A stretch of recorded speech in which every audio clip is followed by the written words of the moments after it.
Hey all, ఈ 8 tips follow అవ్వండి, ఖచ్చితంగా మీ షుగర్ లెవెల్స్ కంట్రోల్ అవుతాయి. Number 1, Apple cider vinegar. మీరు లంచ్ ఆర్ డిన్నర్ చేసే 10 నుంచి 15 నిమిషాల ముందు ఒక టేబుల్ స్పూన్ ఏసీవి 250 ml వాటర్లో మిక్స్ చేసుకొని తాగండి.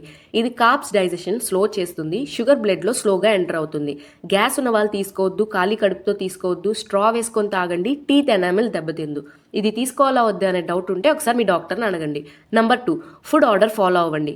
Fibre, protein, carbs. ఫస్ట్ కూరగాయలు తినండి, తర్వాత పప్పు, చికెన్, ఎగ్స్, అప్పుడు రైస్ తీసుకోండి. దీనివల్ల కార్బ్స్ స్లోగా అబ్జర్వ్ అయ్యి ఇన్సులిన్ షాక్ తగ్గుతుంది. Number 3, walk after food. తిన్న తర్వాత 10 నుంచి 15 నిమిషాలు ఖచ్చితంగా వాక్ చేయండి. పడుకోవద్దు, కూర్చోవద్దు. దీనివల్ల బ్లడ్లో ఉన్న షుగర్ బర్న్ అవుతుంది. Number 4, strength training. Sugar control చేయడానికి ఇది చాలా ఇంపార్టెంట్.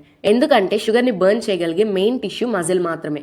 మీ దగ్గర డంబెల్స్ లేకపోతే కనీసం చైర్ నుంచి లేవడం, కాఫ్ రైజెస్ చేయండి. Number 5, calf raises. ఈ ఎక్సర్సైజ్ కనీసం 10 నుంచి 15 నిమిషాలు చేయండి. ఫస్ట్ 7 minutesతో స్టార్ట్ చేయండి.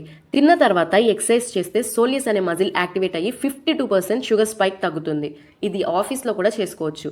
Number 6, intermediate fasting. కనీసం 12 నుంచి 14 గంటలు ఫుడ్ నుంచి గ్యాప్ తీసుకోండి, స్లీప్తో కలిపే. గ్యాప్ ఇస్తే ఇన్సులిన్ రెసిస్టెన్స్ తగ్గుతుంది. Number 7, skip dairy products in morning.